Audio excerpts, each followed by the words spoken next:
Now be an opportunity for silent prayer or meditation.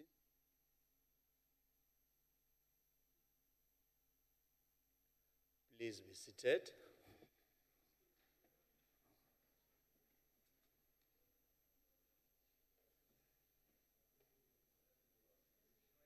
Does any member wish to give a notice of a motion? No. Does any member wish to give motion without notice?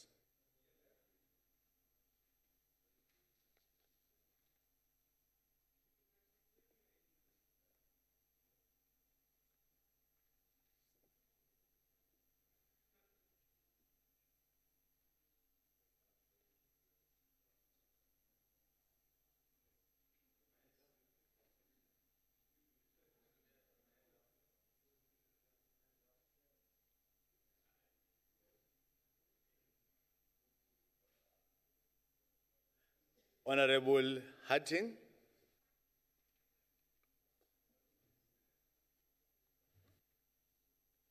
Thank you, Honorable Chair.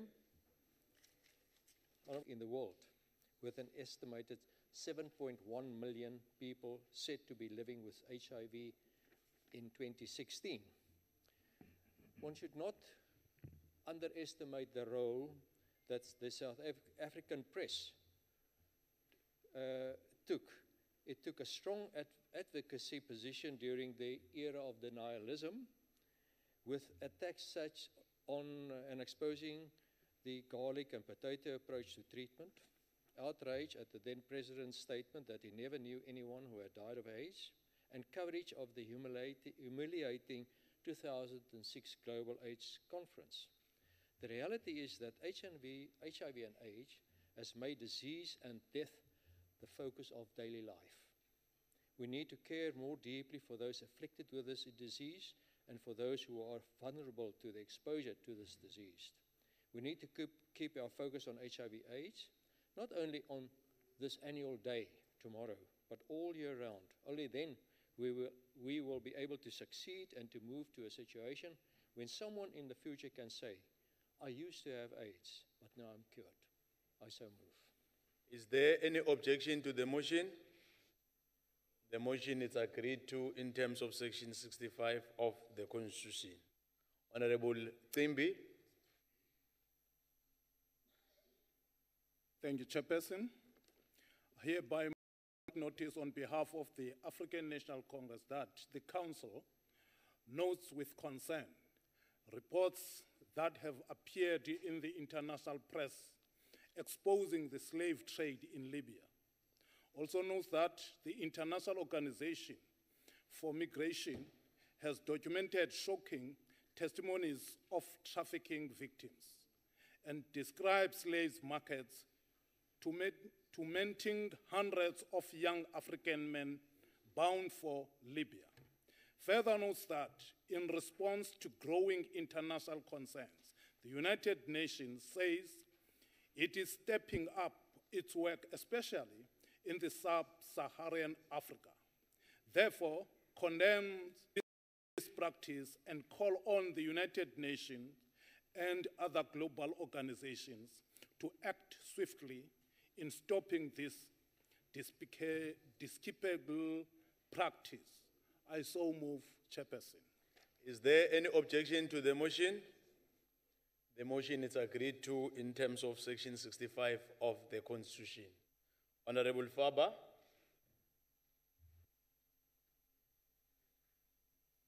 Thank you, Honorable Chairperson. Honorable Chair, on behalf of the Democratic Alliance, I hereby wish to move a motion without notice that the DA condemns the slave trade still taking place on our continent.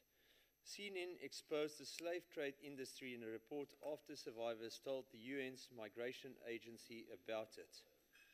It documented shocking testimonies of trafficking victims who exposed this horrible slave markets, tormenting hundreds of young men bound for Libya. The House calls upon the Libyan government not to turn a blind eye on the barbaric act. Order, members. Honorable Faber, already we have dealt with that one. It's the same one, it's the one that was moved by Honorable Gqiba. Yes. Yes, we have even agreed as a Yes, House. but the second part of my motion is a bit different. Thank you, Honorable Fapa. Let's- Honorable Isaac. Let's listen, honorable members. Honorable Isaac. Honorable Chairperson, yeah, great. Thanks for the opportunity. Honorable Chair, the Honorable Surti is in the House, so perhaps he'd pay attention to my motion. Chairperson, I'd like to move on behalf of the Democratic Alliance that this Council notes. The Department of Education recently admitted to the Education Portfolio Committee that it transferred just over 89 million, about 15% or thereabouts, of the National School Nutritional Program budget to schools. The school nutrition program in Mpumalanga, my home and the province I come from, has become one of the many casualties left behind by the Education Department's failure to effectively manage its finances. That is the Department of Education in Mpumalanga.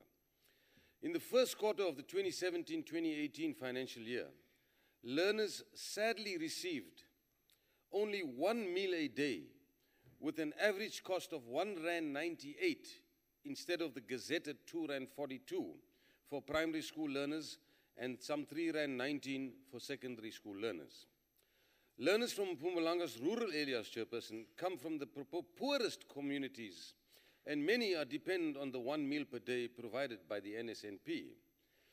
In conclusion, Chairperson, this House now calls upon Mpumalanga Minister of Education, MEC Mahole, to report to this House on the province's school feeding schemes and whether the province is failing short of national standards.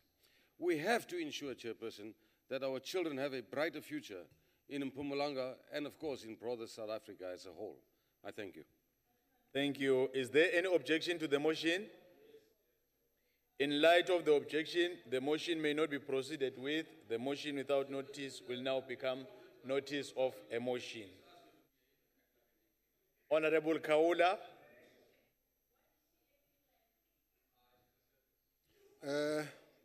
Ngiyathokoza sihlalo hloniphekile. On behalf of Inkatha Freedom Party, I move that the House congratulates the IFP on its resounding victory in a by-election held on Wednesday, 29 November 2017 in Umlalazi municipality. Noting that the people of Umlalazi Ward 10 made the correct choice this time around, and that all the political parties contesting did so in a spirit reflecting unity, peace, and within the principles of a healthy democracy. Further noting that this is a ward that was previously in the hands of another political party. Therefore, whilst congratulating the newly elected Councillor Mdletshe, we urge him to serve the people of Ward 10 Umlalazi with dedication, respect, honor, and integrity, which are all principles espoused in the values of Ubuntu, characterizing the existence of the IFP. We thank South Africa for continuing to trust us as we move forward to 2019. I so move, Chairperson. Is there any objection to the motion? The motion is agreed to in terms of Section 65 of the Constitution. Honorable Zwane.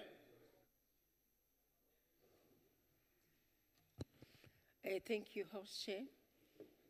I hereby move without notice on behalf of the African National Congress that the Council notes that the University of Western Cape has honored Archbishop Desmond Tutu during the Chancellor's Outstanding Alumni Awards. That Council notes that Archbishop Tutu received the special recognition along with 8 other alumni for their contribution to their respective fields of study and towards national projects and nation building. That Council further notes that Archbishop Tutu thanked the alumni for the award and reminded the audience of University of Western Cape's history of unwavering and principled resistance to oppression in the dark days of apartheid.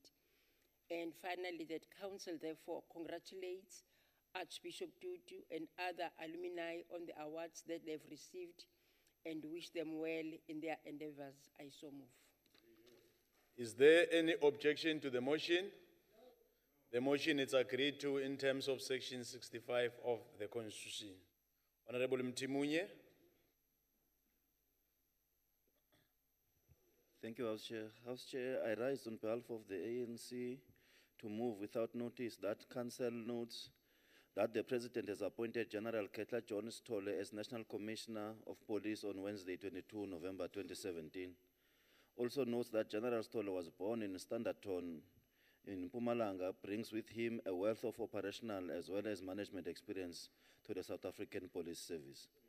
Further notes that he has grown through the ranks of the police, having joined the service as a constable in 1986 and until his promotion to Lieutenant General in 2011. Therefore, wish him all the best as he assumes his new position at the helm of the very important institution in government and the country. I so move. Is there any objection to the motion?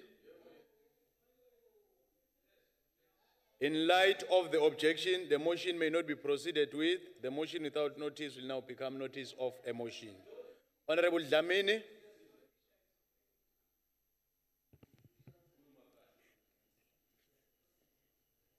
Thank you, Honorable Chair. I hereby move without notice on behalf of the African National Congress that Council notes that the South African music group Ladysmith Black Mambazo has once again done the country proud by being nominated for the Grammy Awards in 2018.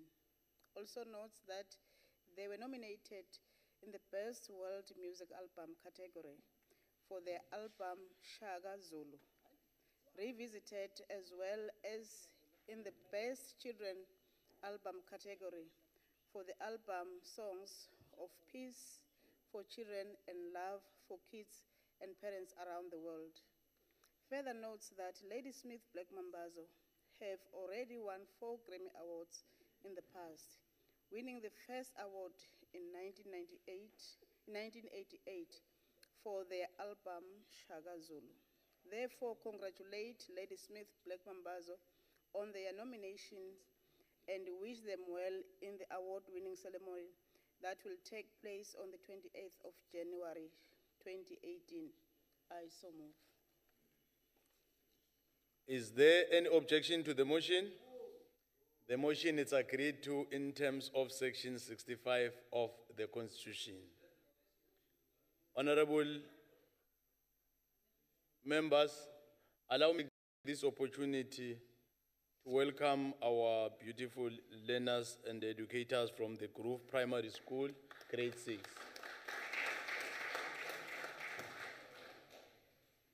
We now come to the first motion on the order paper. Honorable Faber. Honorable Chairperson, with due respect, the motion that was done by Honorable Vhembe, the second part of the motion, what was the part of my motion which is not the same? Can I get the opportunity to please give my second part of the motion, which is totally different? Honorable members, you just keep quiet and allow Honorable Faber. We have made your point. Honorable Faber, I've made a ruling. Can you take your seat?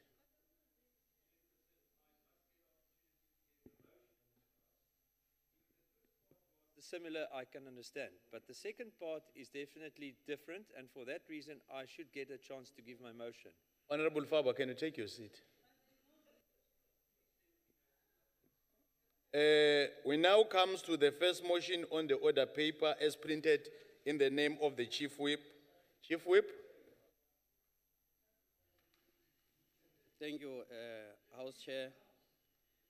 I shall move that the Council resolved in terms of Section 15, subsection 4B and I of the Judicial Officers Amendment of Conditions of Service Act of 2003, Act number 28, to approve in whole the determination of the President of the Republic of South Africa of the rate of salaries and allowances payable to Constitutional Court judges as it appears in the draft notice and schedule of 28 November 2017, tabled in the Council on 28 November 2017.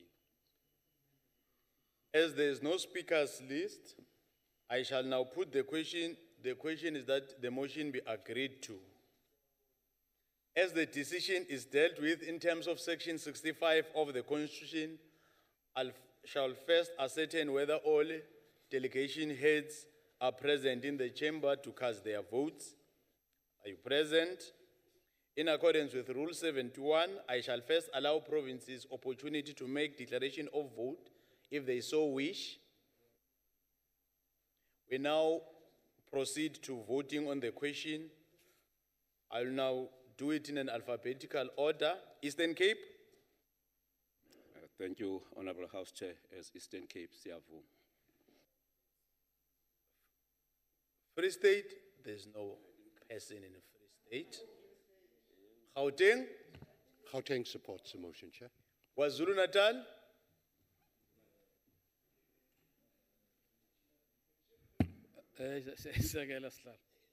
Limpopo? Limpopo supports. Mpumalanga? Mpumalanga yasekela sihlalo. Northern Cape? Northern Cape agrees, Chair. Northwest? Northwest agrees. Western Cape? The Western Cape agrees. 8 provinces voted, and the 8 provinces voted in favor. I therefore declare the motion agreed to in terms of Section 65 of the Constitution. Order, honorable members. We now come to the second motion on the order paper as printed in the name of the Chief Whip. Chief Whip. Thank you very much, House Chair. I further move that the Council resolve in terms of Section 12, subsection 3B and I of the Judicial Officers Amendment of Conditions of Service Act 2003, Act number 28 of 2003, to approve in whole the determination by the President of the Republic of South Africa of the rate of salaries and allowances payable to magistrates, as it appears in the draft notice and schedule of 28 November 2017, tabled in the Council on the 28th of November 2017. I so move, Chair. Thanks. Thank you, Chief Whip. As there is no speakers list, I shall now put the question. The question is that the motion be agreed to. In accordance with Rule 7.1, I shall first allow provinces the opportunity to make the declaration of vote if they so wish. We shall now proceed to voting. I'll do it in alphabetical order. Eastern Cape. As Eastern Cape, Siavu. We don't have a person from Free State. Gauteng. Yes. Gauteng supports the motion, Chair. KwaZulu Natal. KwaZulu Natal yasekela sihlalo. Limpopo. Limpopo supports. Mpumalanga. Mpumalanga supports, Chair. Northern Cape. Northern Cape yadumalana, Chair. Northwest. Northwest agrees. Western Cape. Die Weskaap ondersteun. 8 provinces voted in favor. I therefore declare the motion agreed to in terms of Section 65 of the Constitution. Honorable members, allow me to take this opportunity to welcome the Deputy Minister. Deputy Minister, we welcome in the National Council of Provinces.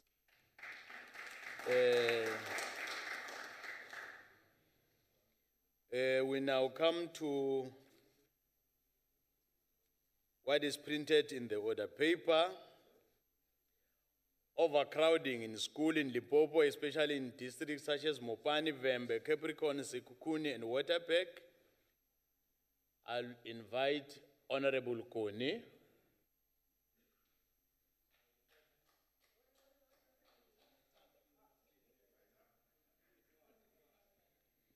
Ke a leboga modulasetilo ke tse tšhono e ke dumedise maAforika Borwa diprofense tse robongwe ka bophara. If we ever want to decolonize our society and country, the best place to start is with our children. Ka gore lo re lo ojwa lo sa le metsi, for in them lies the future of our country. Today, the education system in South Africa is rated one of the worst in the continent, in the world, and countries with smaller budgets manage to get more out of education systems than we do. Because of corruption and mismanagement, The majority of South African schools are overcrowded, lack of textbooks, have unqualified teachers, a shortage of teachers, hungry children, asbestos roofing, and many do not have proper access to water, electricity, and sanitation. Decolonization of our schooling system is key to decolonizing our society and must be done at all levels. It must be done through the history and traditions our children learn at school. They must know the histories of their people before colonization. They must know their people's brave resistance to colonization, and they must embrace their future. Schools must be made to fit the cultures of students and not the other way around. The schools and schooling system of this country were developed and designed by racists who wanted to oppress and exploit black South Africans. This must be changed so that it speaks to the culture and the needs of our children. Subjects must be taught in all languages so that we can make our languages professional on the same level as English and Afrikaans. Today, some of our children are ashamed to speak their own mother tongue. And even when they try and speak English, idiots laugh at them. They make them laughing stocks, as if it's a crime to not know how to speak English. Subjects must be taught in all languages so that we can make our languages professional on the same level as English and Afrikaans. Our schooling system must be decolonized so that the skills our learners are equipped with make them employable in an economy that is not colonial in nature and does not rely on South Africa as an exporter of resources, a consumer of goods, and a provider of services, but an economy that is diverse and industrialized, producing all the goods and services that South Africans consume.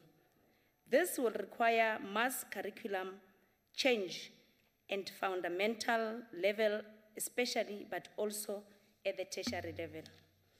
It will mean that our children are taught how to be scientists, engineers, IT specialists, electricians, plumbers, and all other skills needed to have a functioning economy and society. This also means that our teachers will have to be trained better. Currently, we have teachers in this country who in Zimbabwe would never qualify as teachers. This has a direct impact on the quality of education our children receive and needs to be changed. School nutrition programs are needed. No child can reach their full potential on an empty stomach. It's very painful.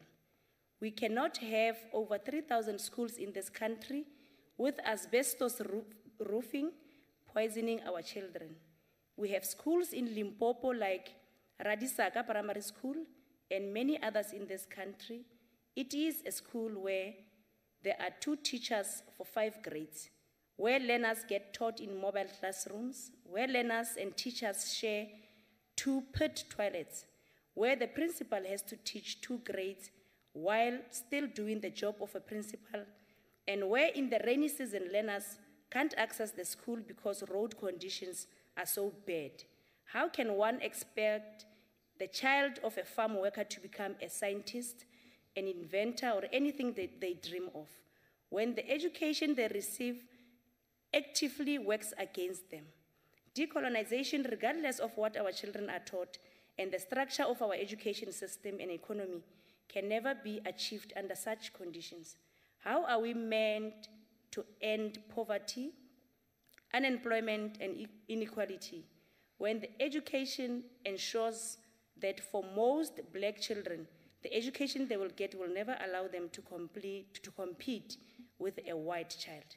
Decolonization can happen if the opportunities available to a black people are equal to those of a white child. This is the reality of public education 23 years into democracy. It is why whites send their children to private school. It is why ministers send their children to private school. And it is why anybody who has money sends their children to private schools. The public education system in this country is failing under the ruling party, and it is our future which will be destroyed because of this fact. I thank you, Chair. Thank you. The Honorable Deputy Minister of Basic Education, Honorable Suti.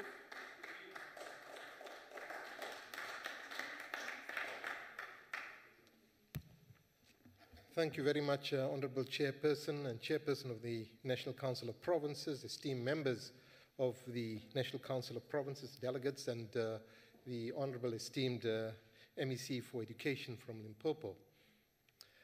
Honorable Chairperson, I was given to understand that the motion is about overcrowding in Limpopo, but the Honorable Kony has utilized this opportunity to raise a large number of issues, and she's entitled to do so.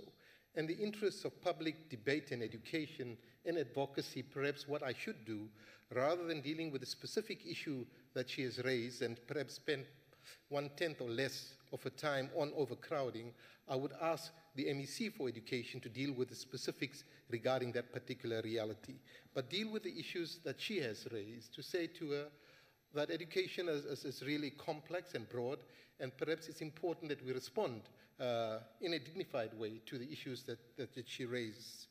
The first basically is in terms of a statement which she makes that our country has the worst education system in the continent in terms of its outcomes. Now, that cannot be true because the latest SACMAC report indicates that of the 15 southern and eastern African countries, South Africa is number 3. In fact, Zimbabwe comes after South Africa in terms of achievement and performance. That certainly would not speak to the reality, and this, by the way, the SACMAC analysis was done in Zimbabwe rather than anywhere else, so we would regard that as an accurate reflection of the improvement.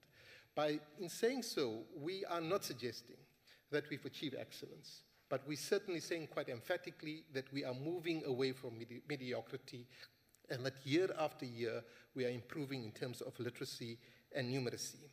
The second point that the Honorable Kony raises, and is the issue of overcrowding, and it's an important issue to raise, and I thank her for doing so. Overcrowding becomes a reality and should be looked at in the context broadly of migration. Migration from rural areas to towns, migration from certain rural provinces to more urban and metropolitan provinces. And the reality as we speak to you today is that next year you would find in Gauteng alone, they would have to accommodate more than 40,000 new entrants who had not applied for registration from other parts of the country just for grade 1 and grade 7. I mean grade 8, I beg your pardon. That means that there is a huge movement of learners from the rural to the urban and from certain provinces to the other for economic needs. And we have to pay particular attention to it. So if you go to areas in the Eastern Cape, such as Libode, where we've built state-of-the-art schools, which were really developed for a large number of learners, and you find that the numbers are being depleted steadily as a result of this migration. What this calls for is improved planning, proper monitoring in terms of the movement, and to ensure that we do not disadvantage our learners. Now, there is a myth to say that overcrowding only occurs in your urban settings. It's not true. If you go to rural areas, whether it's in Limpopo, whether it's in Mpumalanga, or the Northwest, you would find that in rural settings, you find overcrowding as a phenomenon. And what is the cause of this particular reality? Let's look at what the reality was in 1994. In 1994, less than 60% of our learners who were eligible to be in schools were in schools. That means a cohort of approximately 40% of all learners who ought to have been in school were not in school. The reality today is that more than 99% of learners from grade R right to grade 10 are indeed in school, which means that we've made a phenomenal improvement in terms of access to our institutions of learning. And that's the reality that we cannot overlook. But in the light of that particular reality and recognizing that we have some 13 million learners in schools, it means that you've got to provide extra infrastructure, additional teachers for those learners who previously had not accessed institutions of learning, who are now institutions of learning. Let me just give you one small example that would show to you the huge or the enormity of the challenge that we face. The State South Africa says that year before last, 92% of all learners have had at least 1 year of preschool learning. Now, that's phenomenal. That wasn't a reality in our society. Now, at least with the introduction of grade R, institutionalizing grade R, improving the quality of learning and teaching in 8R, we have at least 92% of our learners across all race groups who are accessing grade R. That amounts in our public institutions to 850,000 learners, just in grade R. That means that you need practitioners for all those learners. You need specially designed classes for all those learners because your grade R class is very different from your grade 1 or your grade 2, your foundation place classes. It would mean also that your practitioners have to be trained. It also means that we have to provide resources. And what are the resources that we provide for a child in grade R? Every child, black or white, in any public school in the country receives 4 books delivered to her or him on time, free of charge. Now, 850,000 times 4 would give you an indication of 1 grade R class, what it receives. In terms of workbooks, and there's empirical evidence, just yesterday or the day before, I had been in Cabinet Subcommittee where a report was filed by an independent assessor, and he indicated in the report, it's Professor Nick Taylor, a renowned academic and analyst, says that in terms of their assessment, the delivery of workbooks is perhaps the most efficient in the country. More than 99% of learners receive their workbooks in time. It is used widely, even in the Western Cape, where they actually utilize and monitor the use of the workbooks. So 55 million workbooks delivered free of charge to every learner in school simply means that we are dealing with the issues of inequality, and colonization is basically, broadly means a system of education that privileged a sector in society, the white minority, at the expense of the vast majority of the people. So in order to address the issues of colonization, we've got to address the issues of equity and equality. As we speak to you, there are 36 schools under construction, another 32 would be, construction will be commenced, and we hopefully, by the end of this financial year, we would be able to deliver at least 90 state-of-the-art schools. That's almost 2 schools per week. Now, what was the reality in Limpopo? In Limpopo, just some 5 to 10 years ago, there were mud schools. That phenomenon has been eliminated completely. I'm not suggesting at all that they don't have infrastructure challenges. I'm saying that while they do have infrastructures, we are certainly working extremely hard to ensure that we create an environment that is conducive to learning. The Honorable Coney raises the issue of unqualified teachers. In 1994, less than 60% of our teachers were qualified or adequately qualified. Today, all our teachers are adequately qualified, and I exclude from those who are temporarily appointed. In other words, those who are teachers who are in the profession, who are not temporary appointees, are adequately qualified. But our view is this, that much more is to be done. We, in the 4th Industrial Revolution, teachers have to be taught how to facilitate learning and teaching by utilizing ICT, and to enhance that capacity, the methodology and the pedagogy of teaching and learning in a 21st century environment changes. What have we done with this the 4th Industrial Revolution? And the Honourable Member raises this particular challenge that we face. We've ensured that we've established 140 teacher resource centers, which are available in all districts across the country. They're highly connected and sophisticated to enhance teacher resource development. We've made sure that as we speak to you right now, at least 50% of our curriculum content has been digitized, is interactive, and is accessible. Hopefully, by the end of this administration, we would have a digitized, interactive textbook per child, per learner, in every subject, in every grade. That is really speaking to the issues of the 4th Industrial Revolution and speaking to the issues of equity. And we're working extremely hard at it. Just 5 years ago, we had connectivity to only about 13% of our schools. Now we are at 54%, and it is my hope, my dream, my wish, my desire, my will to ensure that the ministry works extremely hard to ensure that we have 100% connectivity so those children in Limpopo are not disadvantaged, that they are able to bridge the digital divide in a way that makes difference. Now, the issue of decolonization is a real issue. We've basically set up a commission to look at all history books to find out whether there are any traces of racism or distortion in terms of our history. The curriculum itself speaks to the reality of history. Our history doesn't start with the arrival of Jan van Riebeeck in 1652, but goes way beyond that. Indigenous knowledge systems are part of our history, and indeed, we have taken a political decision that history must be taught to all learners across all grades. Right now, it's up to grade 10. We're seeing grade 9. Grade 10, 11, and 12, the FET ban is by choice, but we're saying it should be compulsory. But do we locate it either as an additional subject or as life orientation? So that reality is there. There is no political decision that has to be made. Now, in terms of culture that the Honorable Connie speaks about, and I'm glad she raises this issue, these are legitimate concerns. You know, we are a diverse society. Previously, if you go to a classroom out there, you'd be in a white area. It's a white classroom with white children speaking one language, belong to one religious group. We're now a heterogeneous society. Our classrooms are multicultural, multilingual, multiracial. And therefore, our teachers must be taught to be able to teach in those different environments in order to ensure that there is unity through our diversity. Now, that there is an enormous challenge. It requires particular skills, interpersonal skills, and skills in terms of basically bridging the linguistic divide. Now, what have we done with regard to the issue of parity of our language? Our Constitution imposes on us a duty to ensure that there are 11 official languages and that there should be parity amongst the 11 languages. From next year, it is official, and I say it from this podium here, that every child, although it's already, the pilots have started, and probably 50% of those schools that taught only English and Afrikaans are now currently teaching an indigenous African language. From next year, every single school would have to basically teach an indigenous African language where it is not taught. So progressively and incrementally, we will make sure that we can celebrate our diversity through language.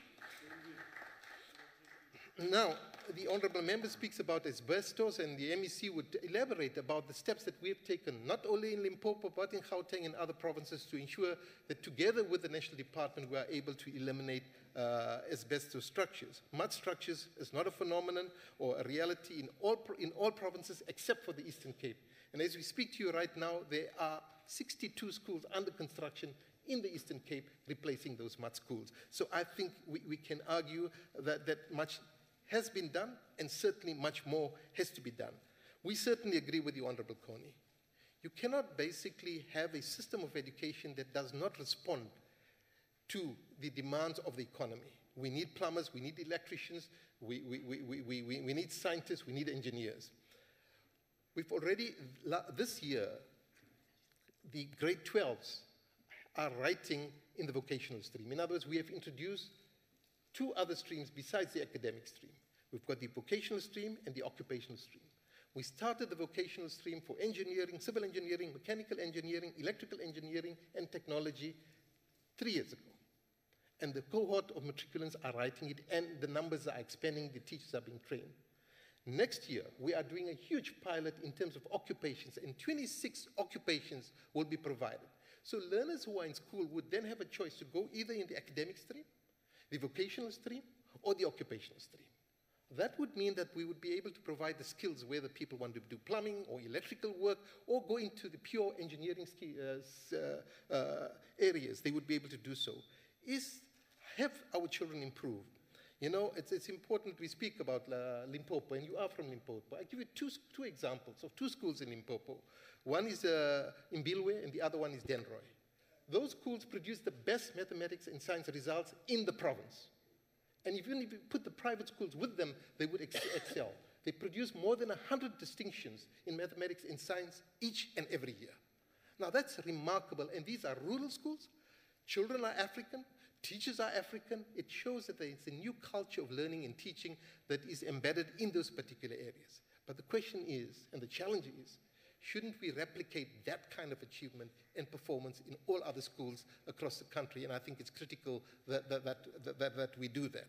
Now, the best way in dealing with the issues of colonization is to ensure, firstly, that our history is not distorted. Secondly, that we have a respect for the diversity of our cultures, our languages, our religions. Thirdly, to embrace the Constitution, this new ethos of a non-racial, non-sexist society. And fourth, to ensure that there is equity in the manner in which we allocate resources. And to what extent have we dealt with this matter? You know, to tell people, and people are quite astounded that in a learner population of about 13 million, more than 9 million children are being fed every single day with a nutritional meal. Now, there are problems. You've raised the issue of Mpumalanga. I've taken note of it. We have to make an intervention. Eastern Cape had a similar problem, but today it's one of the best performing provinces because we've localized that particular task so that community members have taken ownership of nutrition. We've trained them, we provide them with utensils, established kitchens, and they're doing much better than most. And in some instances are able to provide more than a meal per day on the resources that have been allocated. I certainly would look at the honourable member's concern, although it's a motion, it doesn't form part of this motion, but it's a reality that we have to deal with. Now, the reality of private schools. As you conclude, Honourable Yes, Deputy thank you, Minister. Yes, I do conclude with that particular because that was the last point, Honourable Chair, and thanks for the indulgence. The issue of private schools is something that we would face not only in this country, it's a global phenomenon. But what is encouraging, that in South Africa, after 23 years, 95% of our population attend public schools. If indeed they were as poor and as poorly functioning as they were, you probably would have had more than 60% attending private schools. It's not the reality in South Africa, but it does not detract from the reality and the need for us to work extremely hard, much harder, and to ensure that we do not have mediocrity in our system of education, that we improve it, and indeed there are challenges. I thank you for this opportunity and thank you for the invitation. Honourable Chair. Thank you, Honourable Deputy Minister. Honourable Mangete.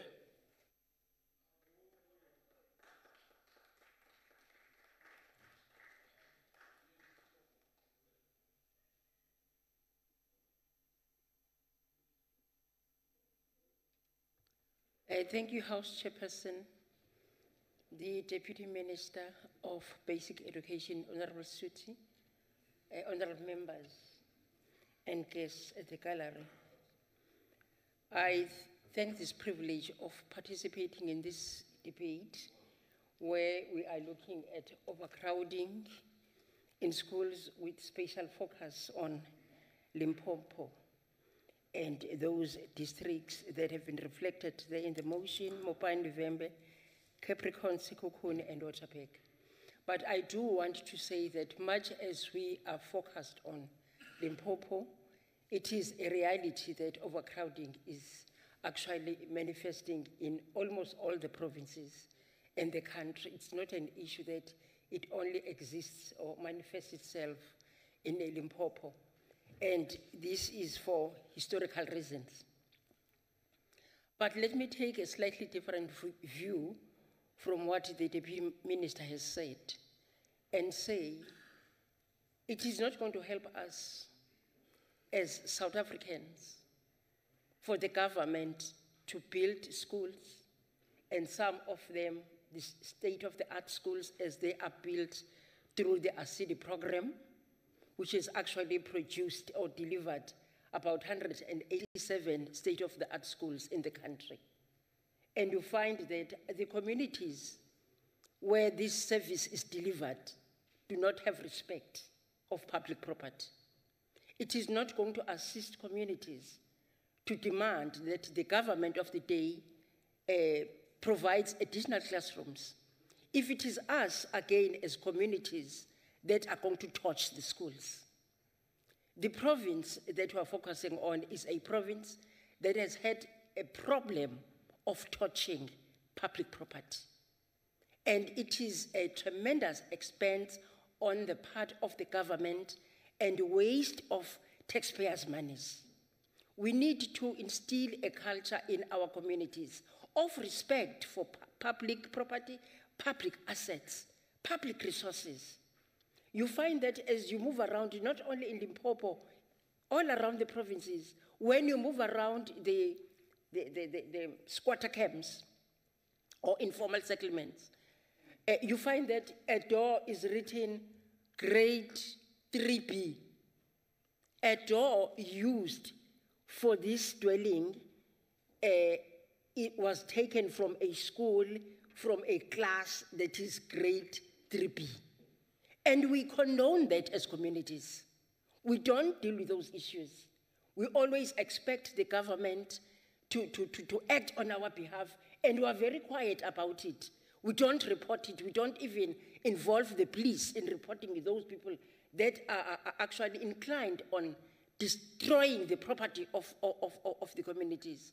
And the notion that schools belong to the state is wrong. Schools are built by the state for communities. And it is the communities that should take responsibility of ensuring that they are properly looked after. It is school governing bodies that should instill in the minds of the parents that education is important. In my previous life, we used to go around to schools, including special schools. And you'll find that in one sector or in one area of the population, the Indian population, for instance, I'm citing an example, you find that a particular classroom was built by a specific family, the Singh family. Another one was built by a Pillay family. Another one was built by a Pajati family. And a contribution by the community to the welfare of the education of their own children. This notion, no, I didn't see the one for you, I'm sorry. I didn't see your surname. Yes, I did see the city one. I did see the city one. So I'm just trying to say that the notion of contribution to the welfare of the education of our children is a matter that we need to instill into the minds of the community out there. And we don't have to expect government to do everything for us, even in instances where we can do things for ourselves. We don't really expect government to increase no-field schools and cover even those areas where parents can actually afford to pay the fees, because this education is for our children. I remember my days when I was still a student, and most of us here during those times, looking at your ages, you are not very young, all of you. Our parents paid for our education as much as they were not earning anything at all, but they did pay for our education. And for that reason, we respected the resources. We wanted to finish our studies during record time because we knew that our parents had suffered for what we are receiving. Now, the ANC-led government is providing resources, is providing learner-teacher support materials, is providing state-of-the-art schools, is providing training for teachers to be able to dispense the curriculum, is providing school nutrition, you name it. But it is now that education is not taken as seriously but by our learners. So it is an issue that we need to deal with. As you go past the schools, you find that electricity is on 12 midnight. It was not switched off. Disrespect for resources is one of the issues that we need to deal with. And water is leaking, it has not been fixed. And we are going to run back to government and say, government, fix this, fix that, and we are not doing anything on our own. But we need to conceptualize this issue of overcrowding. It is as a result of the vestiges of apartheid that we are still suffering even today. When the ANC got into power to lead the government of South Africa, we were confronted with a system of education that was disintegrated and very fragmented. And it has taken a lot of time and resources to ensure that we bring every racial group on board and we devise and we develop a single system of education to ensure that everybody is equal. But it is going to take time for us to reach a stage that other countries have reached in terms of ensuring that we provide high quality education, but we do want to appreciate the effort that has been put. If you compare ourselves with other countries, if there was time, we were going to see how other countries like Brazil is doing, South Korea is doing, how China is doing, how Tanzania is doing, and you'd actually see that we are not far off. But it is going to take time because there are a lot of challenges that were created as a result of the apartheid regime. But we need also to reflect onto what the Auditor General South Africa is saying about findings as they go around to conduct oversight in certain specific areas, although they are using just samples of a few schools in a given district. For instance, their remarks are infrastructure needs were not correctly identified and prioritized, as appropriate information was not used during the needs determination process in provinces like the Free State, Limpopo, and Northwest. Provinces need to prioritize correctly. Provinces need to identify the needs correctly and prioritize in a manner that gives a chance to those that are most deserving first, and then the list can then go on. They are picking up issues, Honorable Deputy Minister, like the contractor did not produce quality work. We are paying a lot of money for contractors as government to build the school. And you would expect contractors not to give us shoddy work, substandard kind of work. And yet they take all the amount as quoted by them when they engage in the development of schools.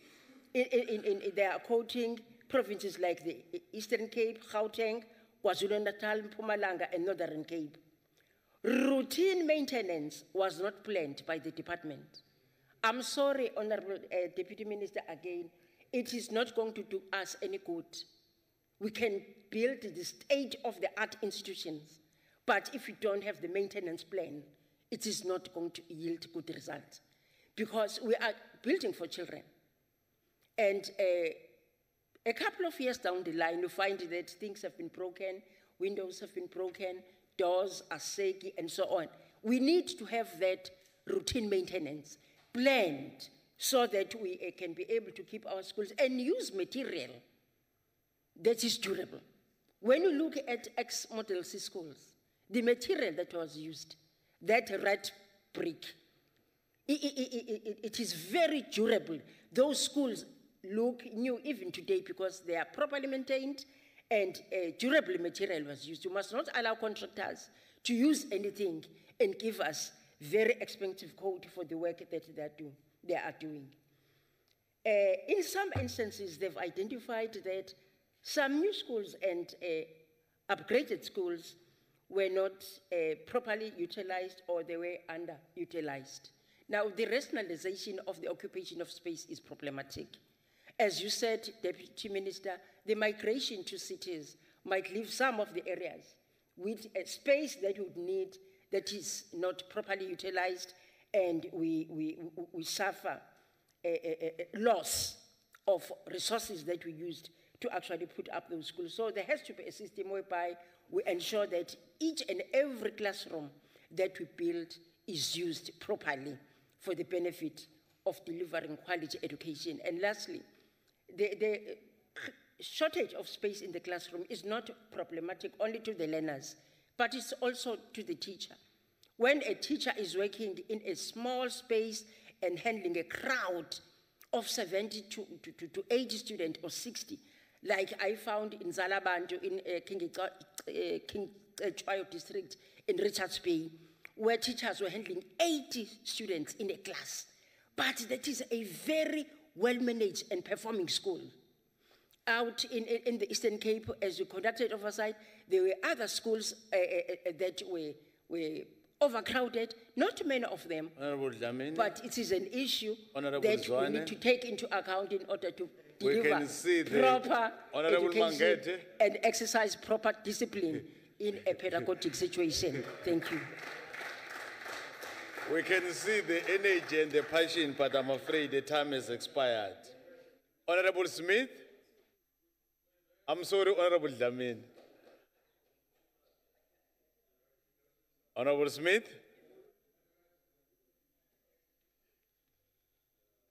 Thank you, Honorable House Chair. Honorable House Chair, firstly, I think it's important for me to respond to Honorable Surti that said that teachers are adequately trained.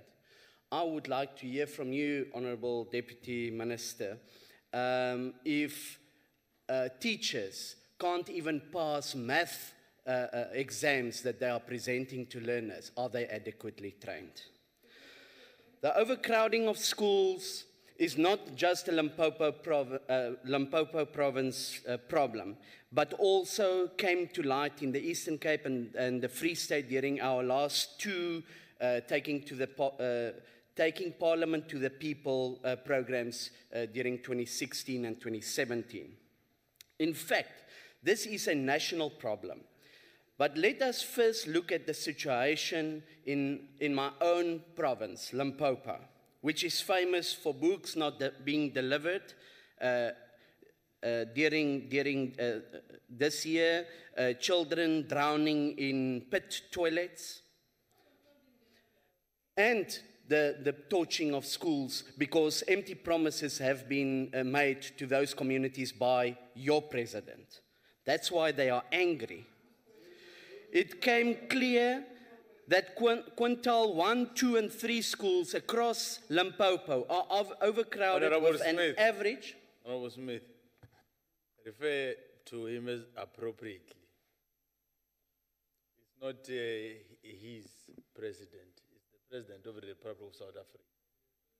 I said your president. I didn't say his president. I said your president. Honourable order members, Honourable Smith, I'm assisting you. Still, that statement is the president of the Republic of South Africa. It's also your president. Continue.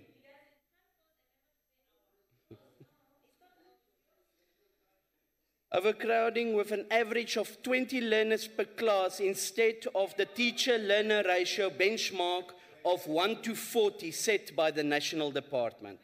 On the 26th of July 2017, the DA called on MEC of Education in Limpopo, who sits here, the Honourable Ishmael Gqiba, to intervene at Ketlami Primary School in Valdezia, where learners are having classes in a shack, and both teachers and learners are having to use appalling pit toilets. At this school, the teacher-learner ratio is 1:78.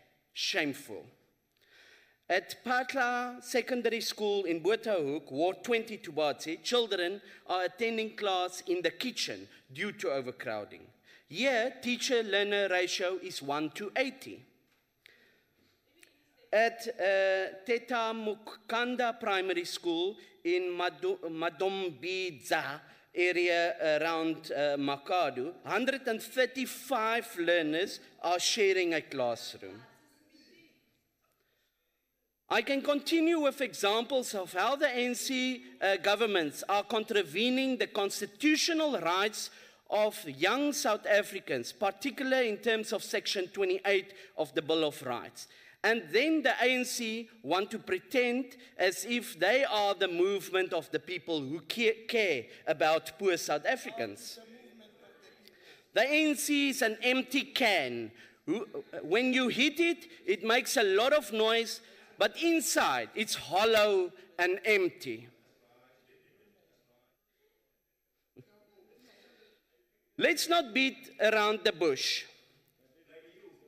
This ANC government made empty promises to our most vulnerable South Africans. In fact, the ANC has no intention of fixing the education system.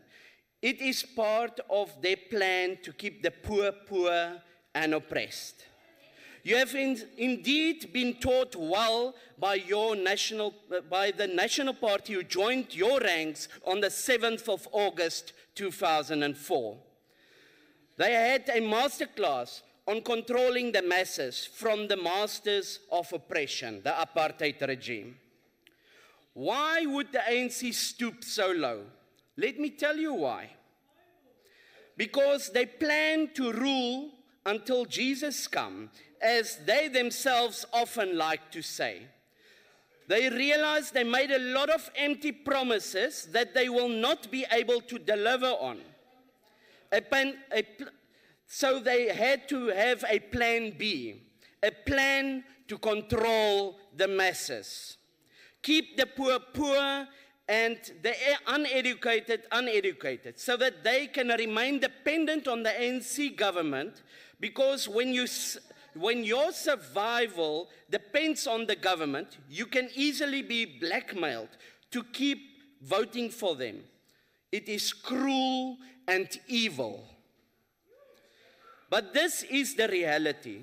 South Africans should unite together as one and vote out the ANC government in 2019. The time is now. One thing the ANC and the National Party did not foresee was the birth of social media and easy access to information to the youth, so they know what you are doing now. Your days are numbered. Your days are numbered. Tick, tock, tick, tock. 2019 is on your doorstep, and the DA will win office all the way to the union buildings with President Mmusi Maimane. It is time for a new beginning, my fellow compatriots. The DA has already brought the DA difference to the Western Cape and now many other municipalities and metros throughout South Africa. In Limpopo, it has arrived at Modimolle Mogopong municipality and Tabazimbi municipality. We will fix the ANC mess we inherited because we believe in the future and do not claim that we will rule until Jesus comes, but rather as long as we deliver on your dreams and hopes and aspirations as ordinary South Africans. Fakie. And we know that if we fail you, you will punish us at the ballot box.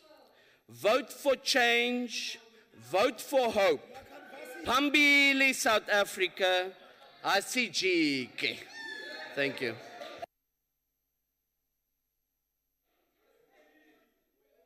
Order members, the Limpopo MEC of Education, Honorable Vhembe.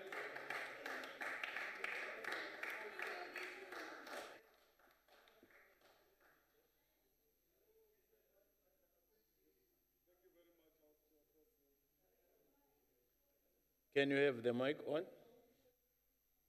Yeah, it's on now. Thank you very much, Honorable House Chairperson, the Chairperson of the NCOP, the Deputy Minister of Basic Education, honorable members and guests. Indeed, we have come to the House to engage in a debate around overcrowding in schools in the Limpopo province, in the 5 districts of our province. And one come here to listen to what aspect of overcrowding is raised by members so that we're able to deal with those challenges which are facing us as a province. It will be disingenuous to not acknowledge that there is overcrowding in some of the schools in our province. We firstly have to look at what are those aspects of overcrowding and in which areas is overcrowding prevalent in our province. We have certainly made progress in some areas and much more still need to be done. But the challenge of overcrowding manifests in about 80 schools in our province. And just for the record, Limpopo has more than 3,900 schools. So 80 of 3,900, I'm sure you can get the margin of error. Of course, we are the first to acknowledge that it shouldn't happen. To address these challenges, we have demonstrated as a Department of Education over our determination we have spent every cent meant for infrastructure development in our schools in the past 3 years, since 2014-15.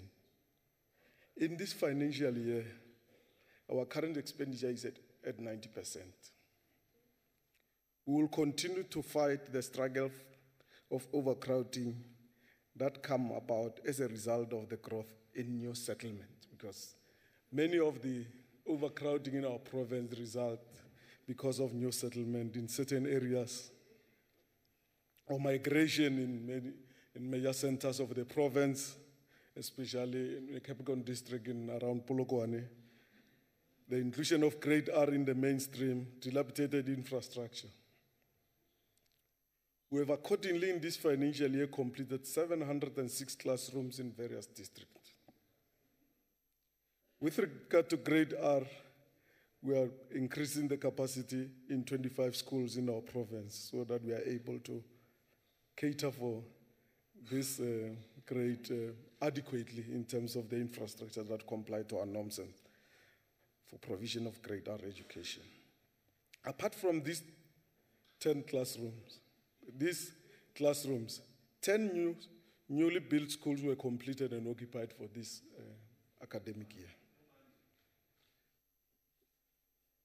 We plan to have 3-year contract for mobile classroom because the mobile classrooms in Limpopo are a reality. Part of the overcrowding sometimes are due to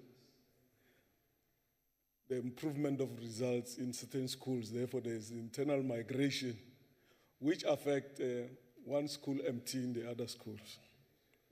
So we are continuing to, in those instances where we are faced with those challenges, we are continuing to provide mobile classroom in the interim as we address the infrastructure, but also the management and leadership challenges in those schools that will not have been producing some of the best results in the province. We have also been providing school furniture to the majority of the schools that are receiving these large numbers of learners. In 15-16, we have provided 42,595 units of school furniture. And in 16-17, we have provided 46,497. We are addressing the furniture needs of 369 schools in our province currently. Although our infrastructure budget was reduced by 20 million for the current financial year, a total of 410 projects are under implementation. And this project includes provision of classroom in 164 schools and provision of water and sanitation in 246 schools.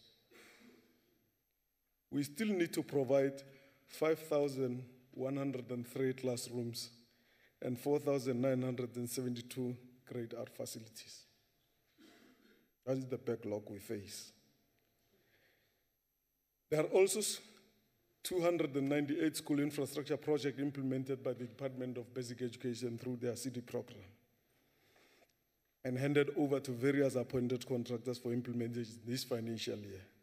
These projects are planned for completion towards the end of the financial year.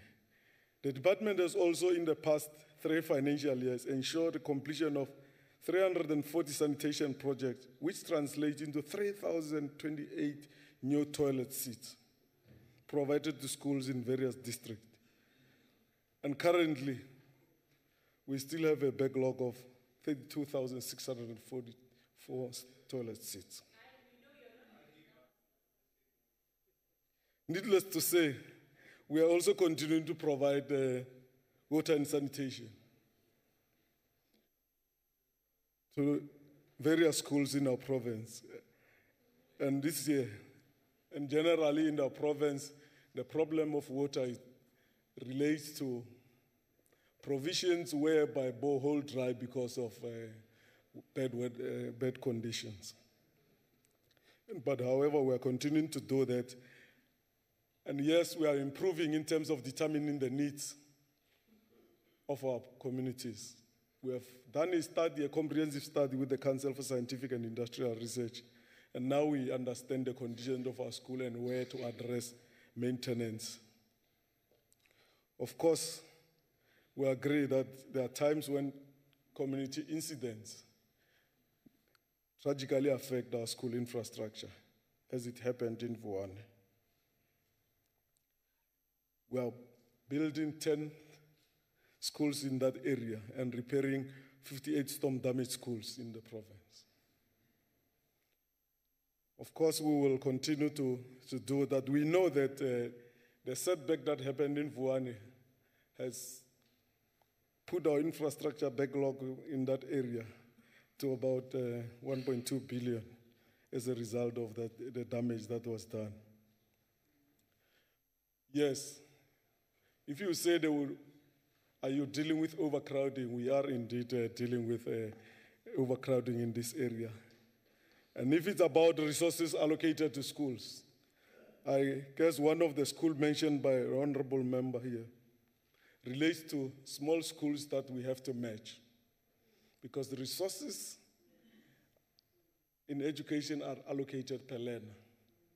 And some of the schools that we're quoting here, which are smaller schools, are actually because they don't have the requisite number of learners to get more educators. We do have an allocation of ad hoc posts to those schools, and the principals are aware of that. We have finished the allocation of teachers for 2018 now, so that the principals will be able to recruit in case where they get this post, but will be able to deal with those schools that actually do not have this post in their establishment, but they are requiring additional educators.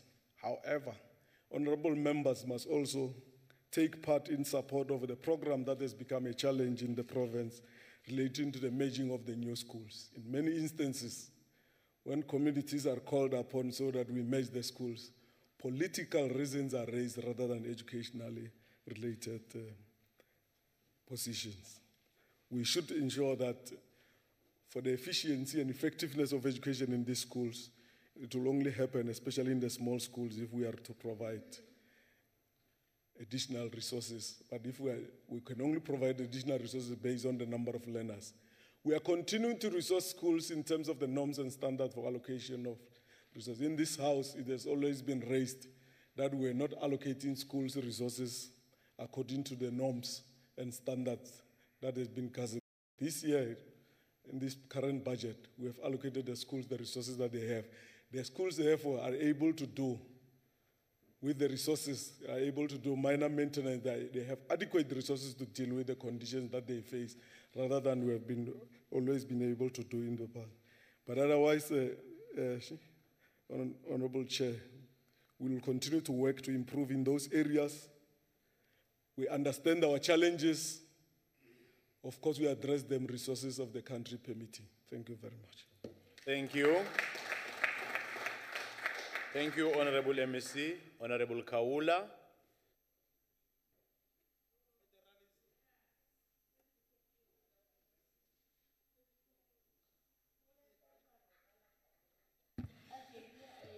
Honorable Chairperson, Honorable Deputy Minister, the IFP maintains that it will be unfair to Limpopo to merely attribute the problem of overcrowding only to Limpopo. This is a problem that cuts across many districts in South Africa.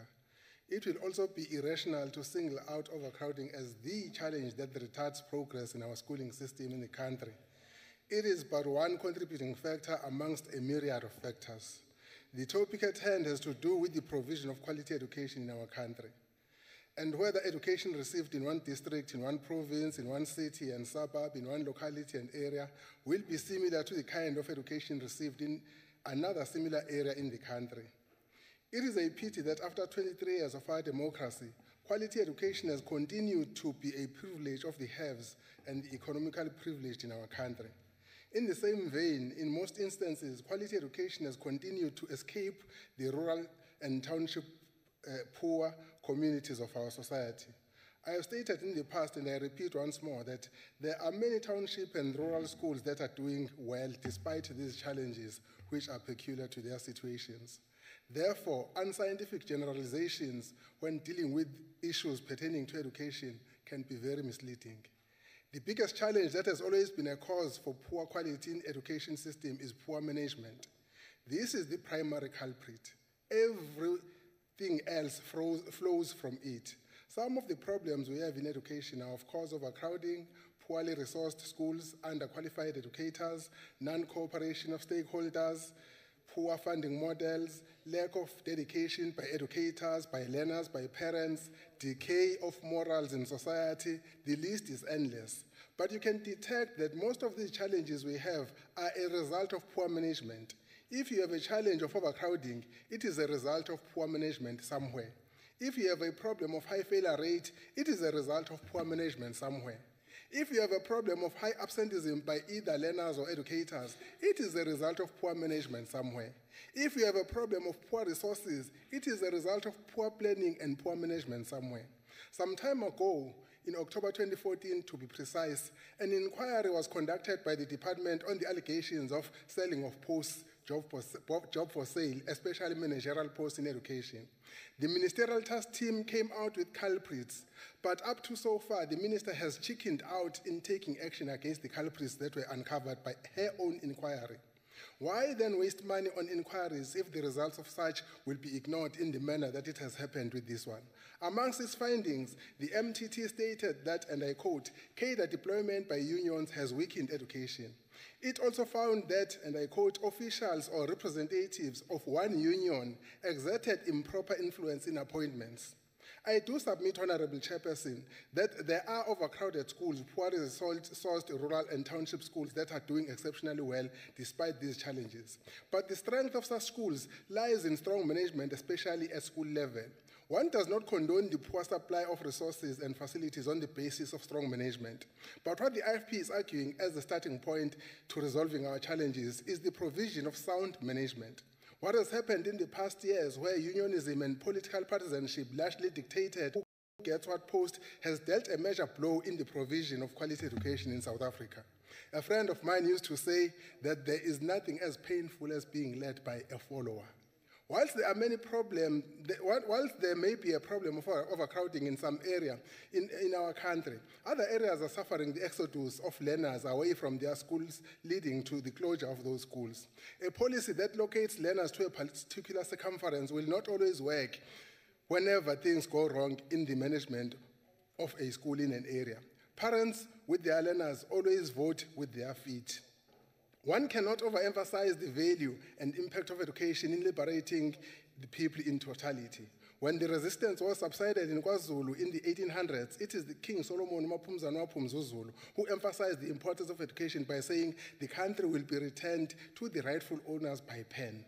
At the height of the tensions in our country in the 80s, the slogan of the IFP Youth Brigade was Education for Liberation. This reflects how much the IFP has always valued the importance of education. In conclusion, Chair, Dr. Nelson Mandela once said, and I quote, education is the most powerful weapon which you can use to change the world, unquote. The way things are, it looks like this government has not yet started to be pragmatic about the importance and value of education. What has so far happened is mostly lip service to the doctrines of their own created NTP. I thank you, Chair. Thank you. Now the real Honorable Dlamini.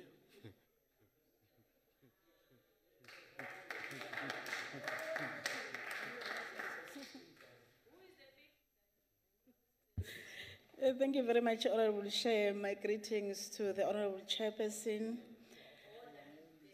Honorable Deputy Minister, Honorable MEC of Education from Limpopo, Honorable Members.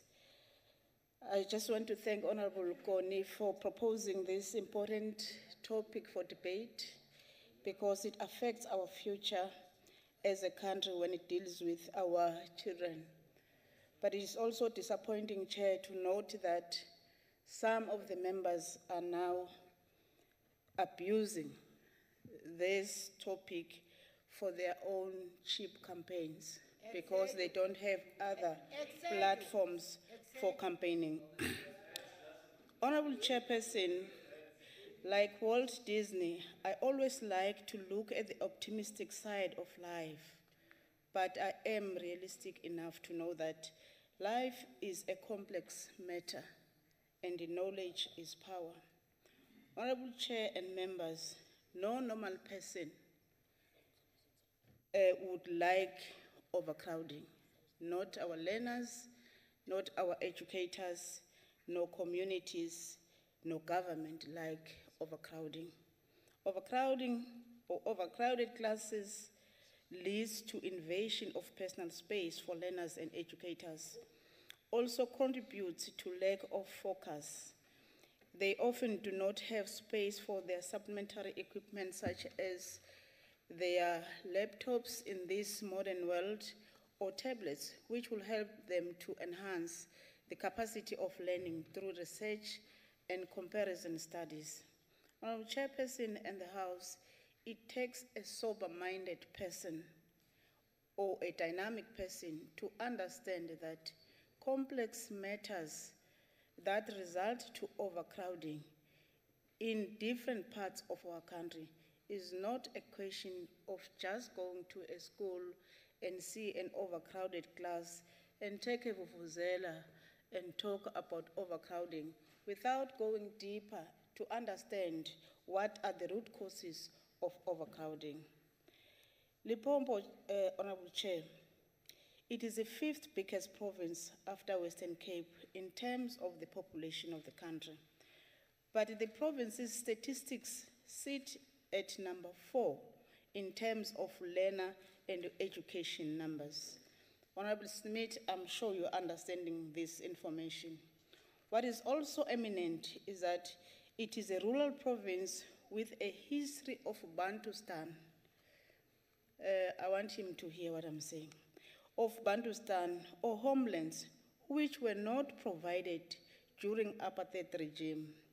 Above all, Limpopo is bordering a number of countries with poor populations such as Mozambique and Zimbabwe, with porous borderlines, with whom their children cannot be discriminated against due to their country of origin. Meaning that when Limpopo is providing for South African children, they are unaccounted children that they have to provide because of that fact that I've just mentioned now. It is therefore by virtue of socio-economic background of the province that is one of the poorer and have greater number of learners. It is therefore implying that just like similar provinces such as Eastern Cape, KwaZulu-Natal, Mpumalanga, they are funding all schools below the national threshold amounts as compared to Gauteng and Western Cape, for example. Honorable Kabula, I thought you understood yesterday, which was very clear to all of us in the committee, why these provinces are having a problem when it comes to their budget, because they are getting their budgets according to the national threshold, yet in actual fact, Limpopo, for example, they are having about 700 learners which are not provided for by national. They take from their own budget, which budget is supposed to be used to build more classes, but it is used to provide for the learners. The difference between Limpopo and the Western Cape in terms of learner population, Limpopo is almost 700,000 learners more. And Western Cape is not doing that.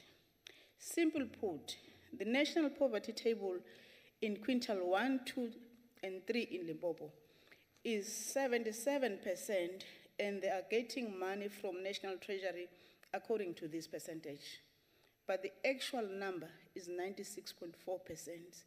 This then implies that greater part of the province's budget goes to education, to be specific, on teacher salaries as compared to affluent provinces such as Western Cape, Gauteng, who could do more on their budget.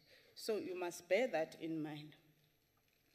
This was also acclaimed by Rakabe in his research or investigation when unveiling performance in different provinces. He said, poor schools in poor regions experience structural resources shortage. As a result of such disparities, the following challenges are observed. Unprecedented migration of learners to richer schools, causing overcrowding, and leaving poor schools with lesser than optimal number of learners. 2, chronic infrastructural deficit, especially in the Eastern Cape and Limpopo.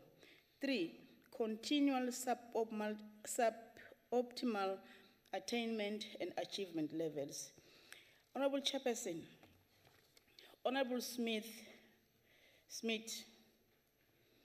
instead of, in fact, let me start by saying you hate ANC with passion as the DA because you are representing DA here.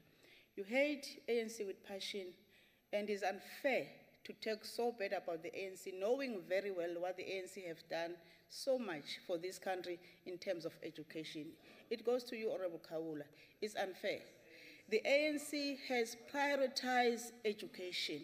If you look at what the ANC has done since 1994 until now in terms of schools, you cannot compare with what you did with your grandfathers during the apartheid regime.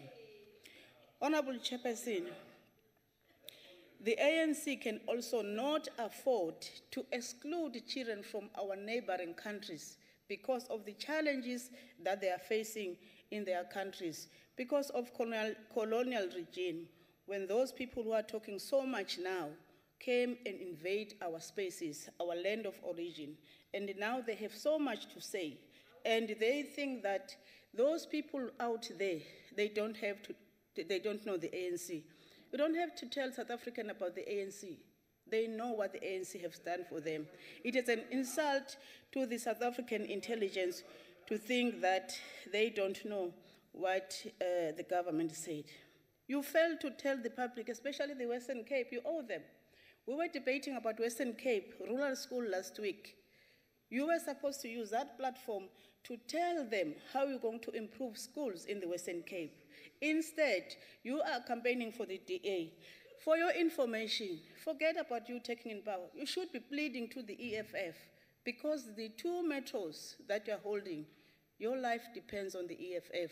You are sitting there holding your fingers now that the EFF vote with you today so that you don't lose the city of Joburg and Nelson Mandela. You did not win. You were supported by the EFF. If they did not, you would have not been in power. So you can't be proud. You can't be proud that you won. So I just want to tell you that the classrooms that you are saying they are small, they were built by your grandfathers, not the ANC government. But the ANC has made education to be compulsory for all South African learners, black and white. You built them so that you excluded the black children. But now you have no shame to stand here. You know, if I were you, I was going to sit down and say nothing. Because you know your history, you know where you're coming from, and you know what you did in terms of education. So, Honorable Chairperson. Honorable Dlamini, sorry. Honorable Smith, why are you standing? Honorable House Chair, firstly, I think it's not appropriate that the member address me directly. And then secondly, she is referring to me personally and on my integrity, that she don't know anything about my history and where I come from.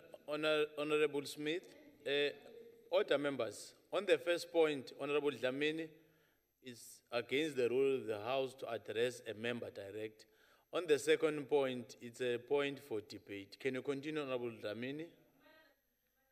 Through you, Chairperson, I will still say that the DA is not ashamed to come and speak Honorable here. They know what Dlamini. they did. Thank you, Honorable Chair. I'm afraid your time has Thank you very expired. much, Honorable Chair. Honorable Gqiba.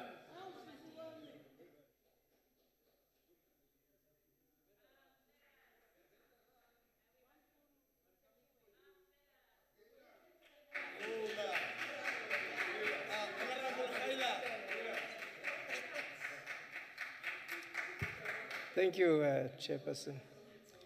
The UDM supports the 16 days of gender activism, and we also acknowledge the beautiful colors worn by our ladies today. Thank you. The Department of Basic Education has dropped its norms and standards with regard to teacher-pupil ratio. This standard was set in order to ensure direct contact between educator and learner, thus facilitating a quality transfer of knowledge. The overcrowding in schools creates an unconducive environment for learning. One of the causes of overcrowding, Chairperson, the non-expenditure of budget for school infrastructure across all provinces. For instance, in the Eastern Cape, for the financial year 2016-17, $500 million of direct infrastructure grant was returned to the national fiscus. In 2017-18 financial year, $415 million of indirect grant was returned to the fiscus. That money is supposed to be spent by the national government, but because of poor planning by national government, that was returned to the national fiscus. Chairperson, it does not stand to reason that under these conditions there will be no overcrowding, and government cannot argue otherwise. On the 19th September 2017, in anticipation of this crisis, the UDM asked a question to the Minister of Basic Education about the decaying infrastructure, school infrastructure in the Eastern Cape. We still do not have an answer. It is our view that the current government policy on school infrastructure is a violation of the Constitution, in particular the human rights under Section 29, 28, 27, 24, and 10. It is frustrating for a child in 23 years of our democracy to study in overcrowded and mud schools, often with no toilets or toilets that are in such a bad state that animals would shy away from it. Worst of all, many of these schools are a threat to the well-being of the pupils. We call on the Department of Basic Education to drastically, urgently improve its planning, implementation, and monitoring and evaluation capacity. It is clear that the department lacks proper project management skills and capacity. This is demonstrated by serious challenge faced by the ACD program. Chairperson, going to the executive summary of the high-level panel report chaired by the former President, Honorable Montlante, it does not augur well. In fact, it is very clear that our education has deteriorated. Since 2009, when the administration of President Zuma was elected, things have gone from bad to worse. It is worthwhile for members to get hold of that report. It says that our education has deteriorated. Secondly, it says that our grade 5s are hopeless. Thirdly, it says our infrastructure is gone. Iphelile. It is a report. The opposition parties have been speaking about this year, but we're always being held down that there is a problem. Under this administration, things have deteriorated to the worst. The Mshinwam administration is who's the next to eat. That is this administration. School infrastructure that you're talking about, honourable member, is that tenders are given to people who cannot build schools because they must eat. It is their time to eat. That is the second word. We've been talking about Honourable Kayla, I'm afraid your time Can is I take expired. that question? You are not presiding. Honourable Hatting.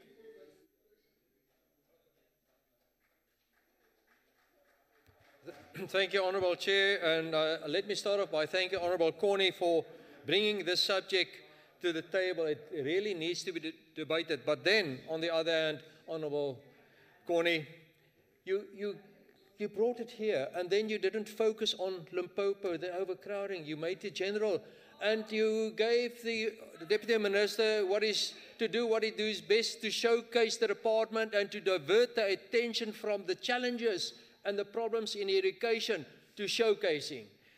So I'm sorry, please focus. You did well, but we must focus on the problem. Everybody got away without accepting responsibility for the overcrowding of the problem. Deputy Minister Sirti even went so far and saying that our education system is now better than Zimbabwe, if that's the standard. But you can ask any employer in the Western Cape, just go over the street where the Zimbabweans are employed, highly qualified Zimbabweans. Ask them about their experience of education. No, and then the Deputy Minister in his very eloquent way again shifted the focus from mother tongue education, which was the topic here, and then went to multilingualism, and then also to indigenous languages as a subject. But missing the point, we talk about mother tongue education in the formation years, which is a big problem of the ANC. Then predictable, I will not refer to the members as the terrible twins, but they were there with us. They were driven in a limousine. I could still distinctly remember where the driver went out and opened the doors for each one of them when they visited the overcrowding, dilapidated schools in Limpopo. We were there. We went to Mopani. We saw what was happening. We saw the pit toilets. We saw that. And here the minister, the chairperson, relinquishing her job as the chairpersons of the select committee to do oversight. Come here to defend the people where she's got receiving her bread from. Honourable Zwane, I don't think you should ever stand here and attack, Honourable Dlamini, sorry, attack mayors of metros. You should perhaps one day come here and confess why you are here, what happened in Mbombela, specifically with the stadium, the reason why you are here and not there anymore. Honourable Chair, now let's, the MEC also, I'm sorry MEC, you had such a great opportunity. You could have come here and told us about the, what happened in Limpopo, what happened under your watch. You had all the opportunity. And don't come and tell us here what you are going to do. Why don't you tell us what you have done? Well, let me tell you what you have done, some of it, and what you have not done. The MEC identified 300 schools. We're talking about overcrowding of Limpopo schools. The MEC identified 301 schools with 53,000 learners for merging in 2013. 3 years later, 177 have been merged and 20 have been closed. And there's another 53 earmarked for closure. We talk about overcrowding. And then it was reported to the portfolio committee of the 13 schools to be completed in 2016-2017 financial year, only 2 have been completed. That's what you have done, or what you would not have done, addressing your overcrowding problem. You can't say the excuse is overcrowding happens everywhere, so what's the problem of overcrowding in Limpopo? It's not overcrowding that's the problem. It's your response to overcrowding. In Limpopo, that is the problem. The problem lies with you, Honourable MEC, you. Let's also look at, by the end of January 2017, Limpopo only spent 38% of its education infrastructure grant. There were 2 months left and they didn't exceed expending 50%.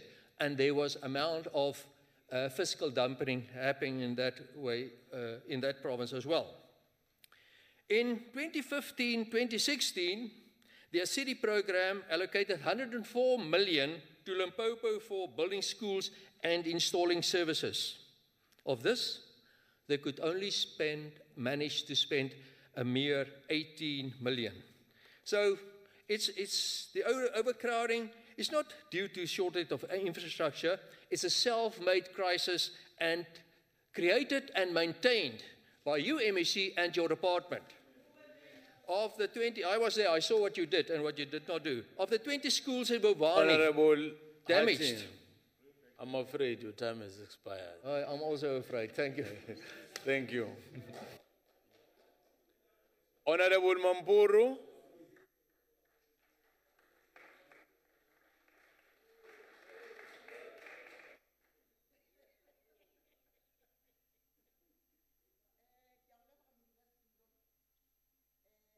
Ali Deputy Minister in absentia, ke a go leboga Hlabirwa, ke a go tamisha, re leboga ga o itshentse wa tla. Grandstanding chairperson is an enemy of progress. And service delivery, I'll always repeat, is not an event, it's a process. Honorable Chairperson, The provision of quality education to all South Africans remains a commitment of the South African Democratic Government since its inception in 1994.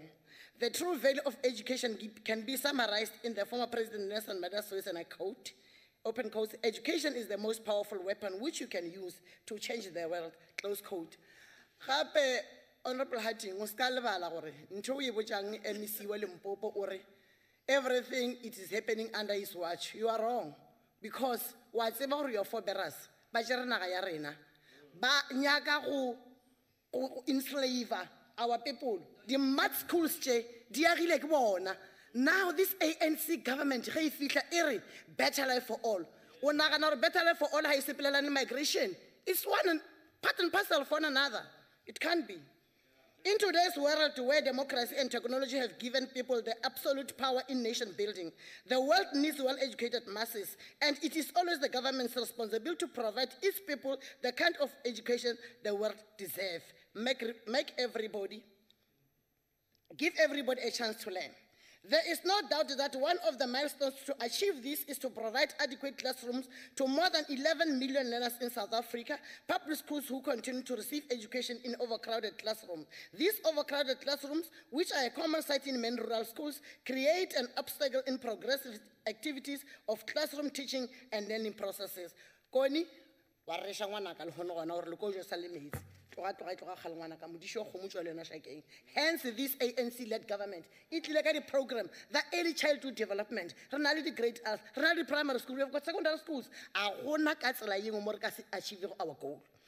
It is thus no surprise that different societal organizations are calling upon the Department of Basic Education to address the shortage of classrooms in public schools. This is not so because provision of education in overcrowded classrooms has a negative impact on the performance of both educators and learners.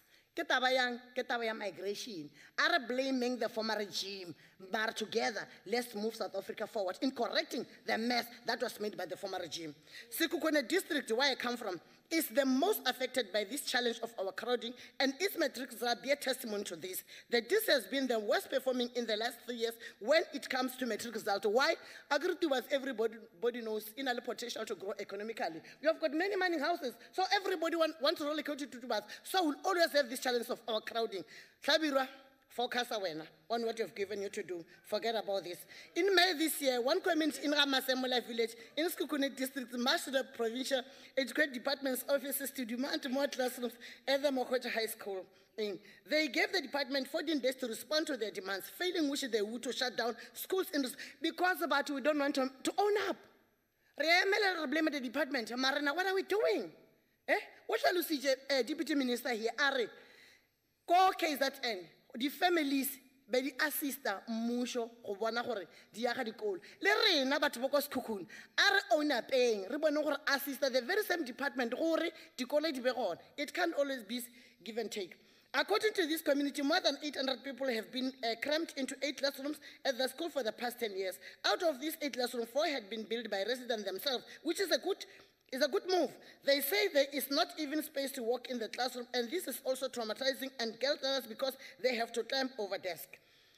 Early this year, the University of Vhembe conducted a research study in the Vhembe and Mopani district of Limpopo province on this topic of overcrowding in the public schools. The findings of the study, which were released in July, revealed that overcrowded classes are caused by lack of infrastructure such as classrooms. However, there are some other case causes of overcrowded classes such as the following.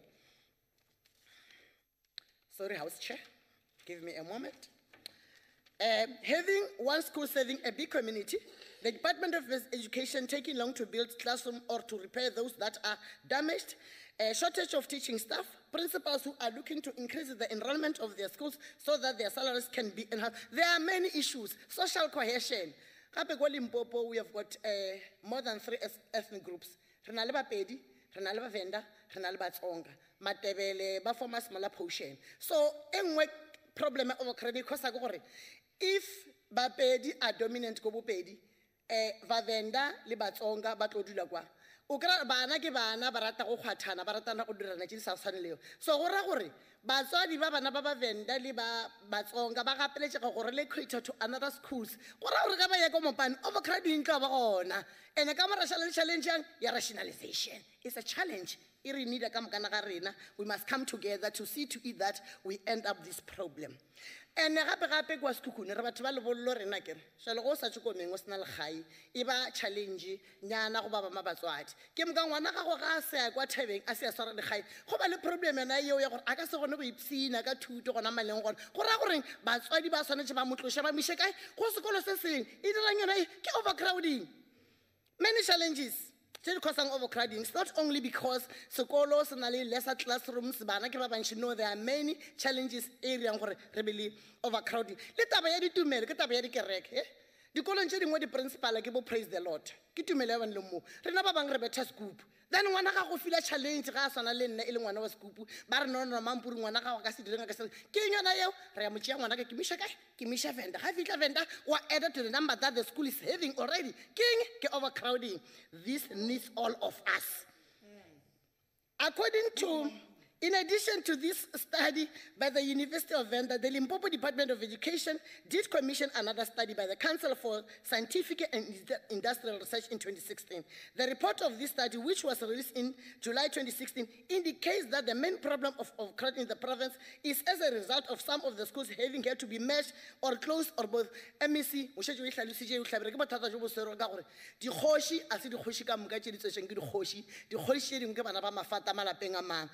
khoshi ya manteng e tlo go shara se se bolela go ke a gre bona re ba ga mampuru a re llele gore dikolo di retswe ka bo magolo a rena re llela bokamoso jwa bana ba rena because it is important. According to this report, 111 schools in Limpopo have been closed and merged, and 11,719 learners were involved in this movement to merging centers. This increased the number of learners to be created for by these schools to 59,596. 440 educators were also involved in this process.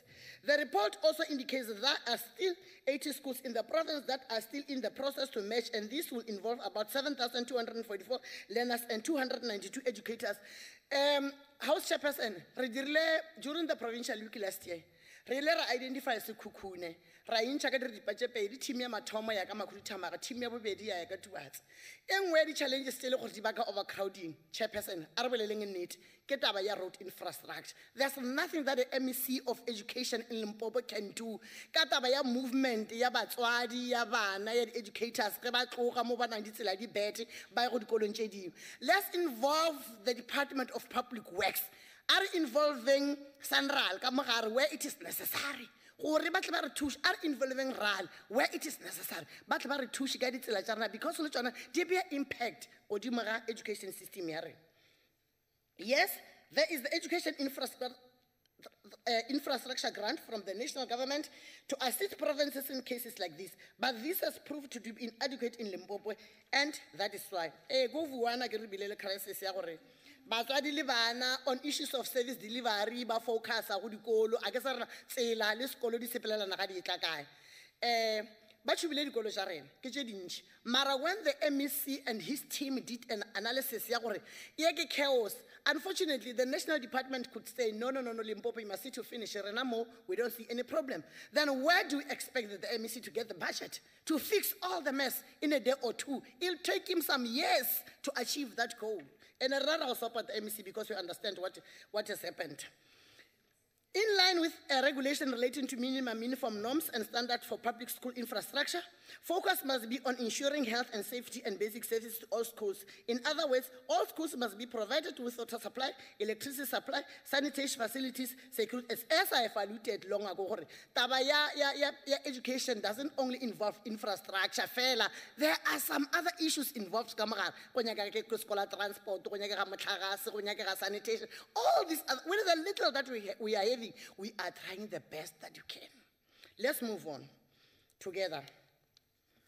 Let's take South Africa forward. The Limpopo Department of Education set aside 20% of its total budget to deal with the school infrastructure. But this is not enough. This is still so even when supplemented by the infrastructure done from the national government. In my language, when things are like this, ke ngalaba ya taba, ke Leshita Phiri, but we are taking South Africa forward as the ANC. We are leading this government. The situation in Vhembe has already worsened this challenge. Members will recall that in 2016, residents of Vhembe destroyed dozens of schools in protest against a decision to incorporate the area into a new municipality. I've alluded on Honorable Mampuru. Sorry. Let me take Honorable Smith. House Chair, Honorable Smith. my apology for interrupting, but the member is speaking so fast we can't hear what she's saying anymore. Honorable Smith, you are totally out of order. Can you take your seat? Continue, Honorable Mampuru.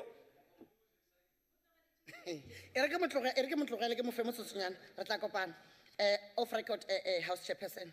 In other villages, House Chairperson, Chitale village, which is about 60 kilometers southwest of Vhembe, 2 schools, Vari Primary School and Denga Secondary School, were burnt and vandalized in January 27 during a protest against poor service delivery. When asked why they were protesting, the residents said they were protesting to demand a tarred road. But the question is, why they burned the schools?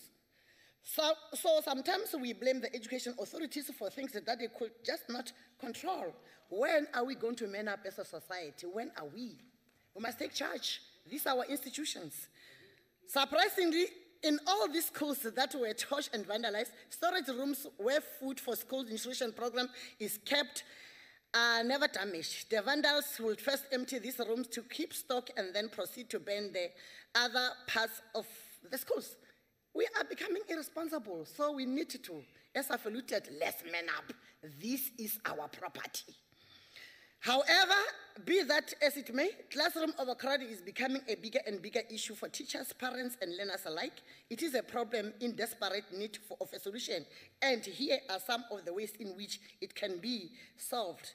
New technologies. When schools have their classrooms crowded and full of too many students, keeping them all engaged becomes a big problem, and it is one that needs to be confronted.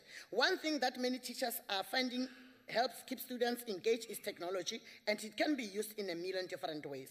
All classrooms should use computers and interactive learning methods so that everyone can get involved with Honorable what is being... Mampuru. I'm afraid your time is Re a leboga Hlabirwa, re re tšwela pele, o hlabole setšhaba sa Limpopo.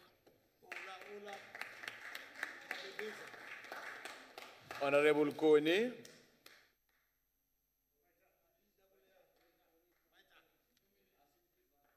Ere ke go leboga gape modulasetilo ke leboge dibui tsotlhe tse di tlileng mo podiumeng e gompieno segolo thata jang dibui tse ding di bua mo di bua nnete tse di sa tsewe ke sedidi sa metlai ya apartheid ba tla go ithama ka ba re kgwela mathi mo podiumeng ke boya gape modulasetilo ke tse tšhono ke re to wish a speedy recovery to the Honorable Ngwenya, a commissar in the EFF, a speedy recovery.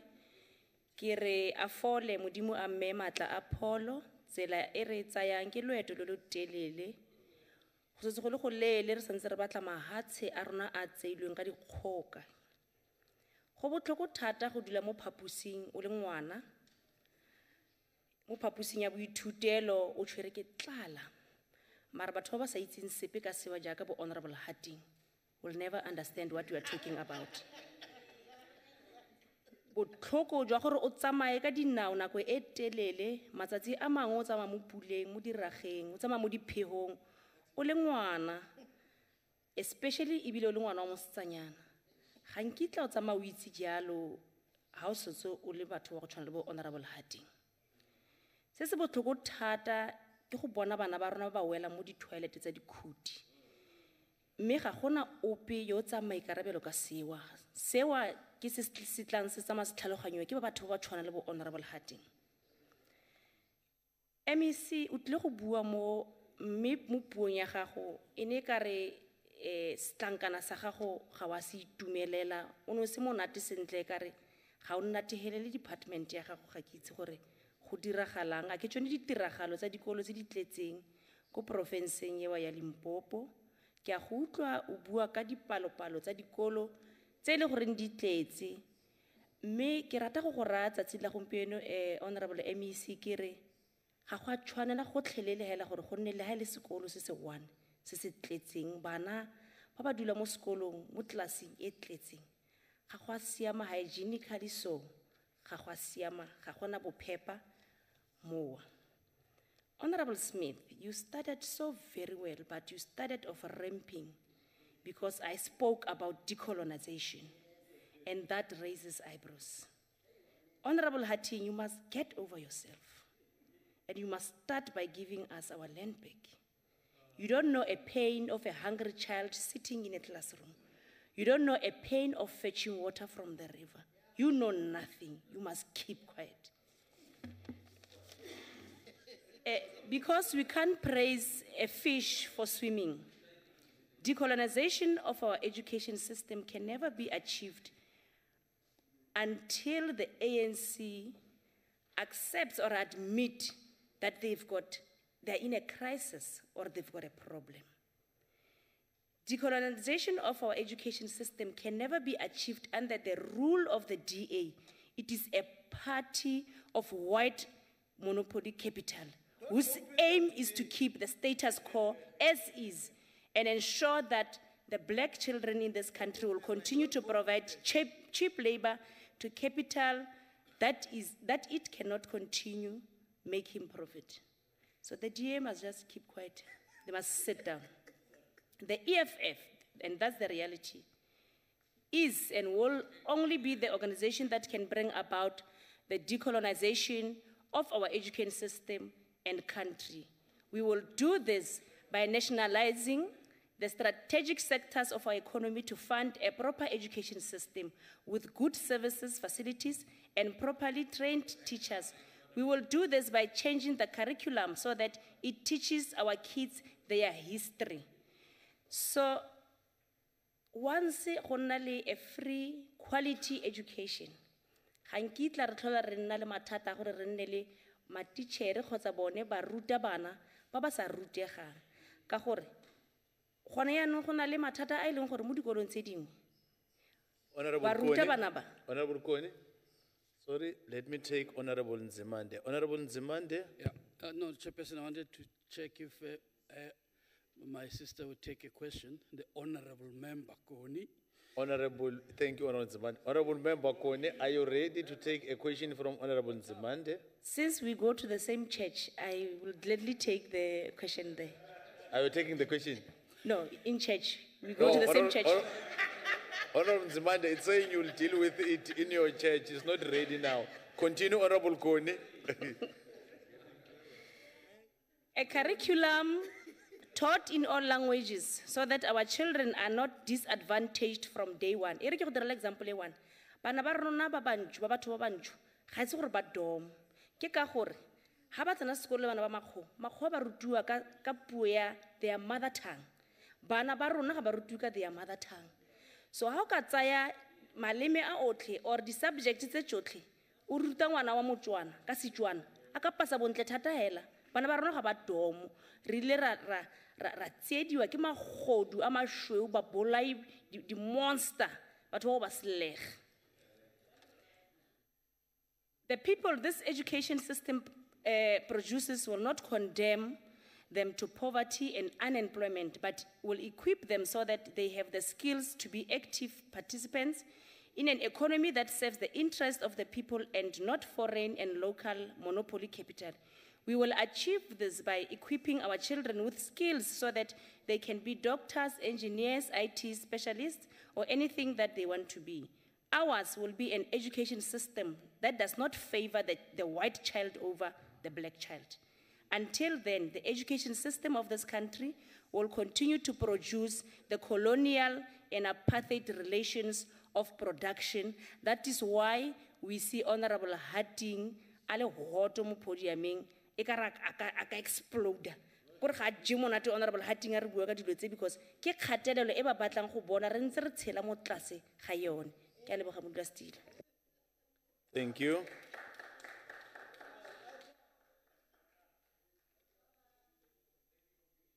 That concludes the debate. Honorable members,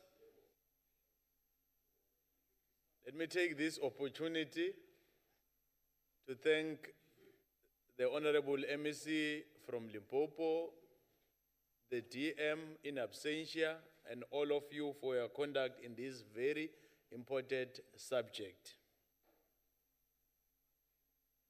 Aikashai this week, you know, honorable members, we still have one session next week. That concludes the business of the day. You are requested to remain standing until the procession has left the chamber. The House is adjourned.